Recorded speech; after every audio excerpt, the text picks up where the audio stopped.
Everyone, আমি সুবর্ণা। আজকে বাপের বাড়িতে এসেছি, তো মা বললো কি খাবি বল। তা বললাম কি কিছু খাবো না, বাড়ি আজকে বানাবো হচ্ছে ভেজ মোমো। তো তোমরা দেখতে থাকো, আমি আগে একদিন বানিয়েছিলাম। তো এদিকে আমি ভালো করে ময়দাটা ছেনে নিয়েছি, দেখতেই পাচ্ছ।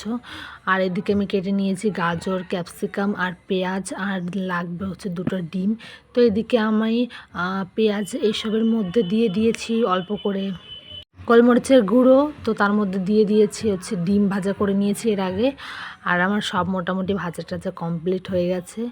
আর এদিকে আমার মা বেলে দিচ্ছে খুব সুন্দর করে, দেখতে পাচ্ছি। যেহেতু আমি বেলতে পারি না এমন পাতলা পাতলা করে, তাই জন্য আমার মা আমাকে বেলে দিল।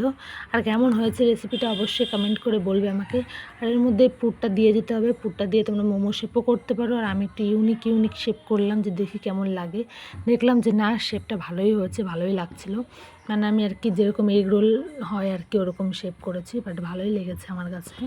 তো তোমরাও করতে পারো আর কি, বাড়িতে ট্রাই করতে পারো, খুব টেস্টি হয় খেতে।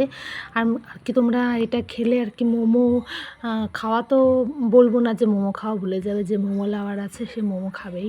বাট এইটা একদিন বাড়িতে ট্রাই করে দেখো, খুব ভালো লাগে খেতে আর কি। আমিও খেয়েছি, 2 দিন বানিয়েছি, আজকে দিয়ে আর কি 2 দিন হয়। তোমরাও বাড়িতে বানিয়ে দেখো কেমন হয় খেতে। তো দেখতে পাচ্ছ, তোমাদেরকে দেখালাম কেমনভাবে কি করতে হবে। তো এইভাবে তোমরা ট্রাই করো। আর আমি এদিকে নিচে একটা হাঁড়িতে জল দিয়ে, উপরে একটা ছেঁকনি বলে তো একে, তো এটা দিয়ে এখন আমি বসিয়ে দেবো স্টিম করার জন্য। তো মোটামুটি আমার সব করে স্টিম হয়ে গেছে, দেখতেই পাচ্ছ। যেহেতু একটু মোটা মোটা করে হয়েছে, আর একটু হলে ভালো হতো।